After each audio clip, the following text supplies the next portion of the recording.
गोलू नामक एक भिखारी एक छोटे से गांव के रेलवे स्टेशन पर रोज यात्रियों से भीख मांगता था। वह अपनी जिंदगी की सारी रातें और दिन स्टेशन के किसी कोने में बैठकर यात्रियों से छोटी मोटी भीख मांगते हुए बिताता था। हालांकि उसे अधिकतर लोग नजरअंदाज कर देते थे या थोड़ा बहुत पैसा दे देते थे, लेकिन उसका जीवन यही रुकावटों और तंगी के बीच में घूम रहा था। वह कभी भी कुछ नया करने का विचार नहीं करता था, क्योंकि उसे यह विश्वास हो गया था कि वह हमेशा के लिए भिखारी रहेगा और यही उसका तकदीर है।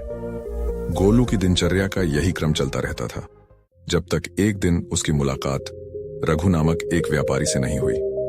रघु एक शानदार सूट बूट में रेलवे स्टेशन से गुजर रहा था। उसके चेहरे पर आत्मविश्वास और समृद्धि का झलक था। गोलू ने उसे देखा और सोचा, यह आदमी बहुत अमीर है और शायद मुझे इससे अच्छे पैसे मिल सकते हैं।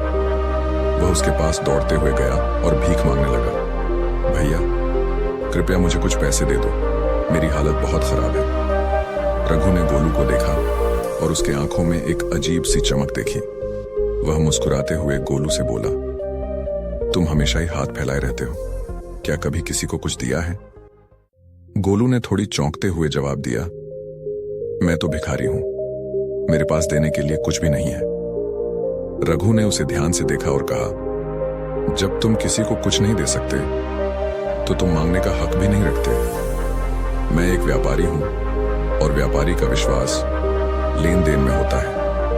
अगर तुम्हारे पास देने के लिए कुछ है तभी मैं तुम्हें कुछ दूंगा। गोलू की आंखें आश्चर्य से चौड़ी हो गईं। उसने रघु की बातों को गहराई से समझने की कोशिश की। वह सोचने लगा, हो सकता है कि लोग मुझे इसीलिए भीख न देते हों क्योंकि मैं कभी किसी को कुछ नहीं देता। फिर उसे एक विचार आया, मैं तो भिखारी हूं, लेकिन अगर मुझे कुछ देना है तो मैं क्या दे सकता हूं? इस सवाल का जवाब उसे जल्दी ही मिल गया। अगले दिन गोलू रेलवे स्टेशन पर बैठा था। उसकी नजर कुछ खिलते हुए सुंदर फूलों पर पड़ी। उसे अचानक एक विचार आया, क्यों ना मैं इन फूलों को लोगों को भीख के बदले दे दूं? उसने कुछ फूल तोड़े और उन्हें अपने हाथ में थाम लिया। अब वह रेलवे स्टेशन पर भीख मांगते हुए यात्रियों को फूल देने लगा। लोग फूलों को देखकर खुश हो जाते और उसे कुछ पैसे दे देते। गोलू ने महसूस किया कि अब उसे भीख मिलना ज्यादा आसान हो गया था और उसके हाथ में फूल होने की वजह से लोग खुश होकर उसे पैसे दे रहे थे।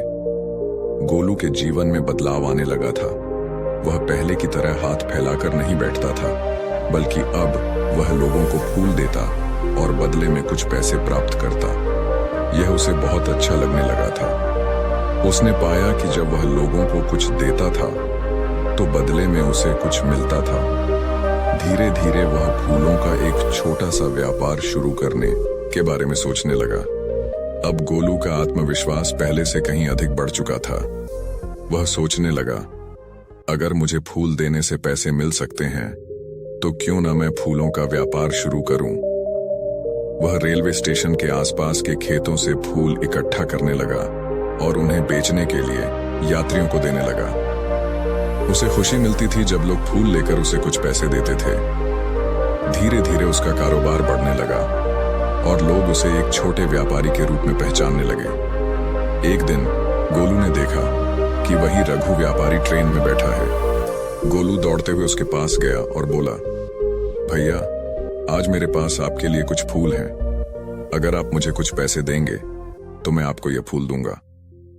रघु ने पहले तो आश्चर्य से उसे देखा, फिर मुस्कुराते हुए कहा, वाह, तुम अब व्यापारी बन गए हो। गोलू की आंखों में चमक आ गई और उसने कहा, हाँ, अब मैं एक व्यापारी हूं। मैंने सीखा कि हमें तभी मिलता है जब हम कुछ देते हैं। रघु बहुत खुश हुआ और गोलू को कुछ पैसे दिए और बदले में उसने फूल प्राप्त किए। इस बातचीत के बाद गोलू को यह एहसास हुआ कि रघु की बातें सच थीं। उसने महसूस किया कि एक व्यापारी के रूप में उसे सच्चा सुख और आत्मसम्मान मिल रहा था। अब वह पहले की तरह केवल भीख नहीं मांगता था, बल्कि एक छोटा सा व्यवसाय चला रहा था और लोगों को फूलों के रूप में खुशी दे रहा था। कुछ महीने बाद गोलू का आत्मविश्वास और बढ़ चुका था। उसने अपने व्यापार को और बढ़ाने के लिए कड़ी मेहनत करना शुरू किया। धीरे धीरे उसके फूलों का व्यापार इतना बड़ा हो गया कि वह अब रेलवे स्टेशन पर एक बड़ा फूलों का व्यापारी बन चुका था।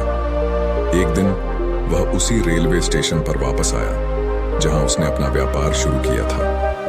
अब वह एक बहुत बड़ा व्यापारी बन चुका था। रघु ने उसे देखा, लेकिन वह उसे पहचान नहीं पाया। गोलू ने रघु के पास जाकर मुस्कुराते हुए कहा, भैया, क्या आप मुझे पहचानते हैं? मैं वही भिखारी हूं जिसे आपने पहली बार जीवन के बारे में समझाया था।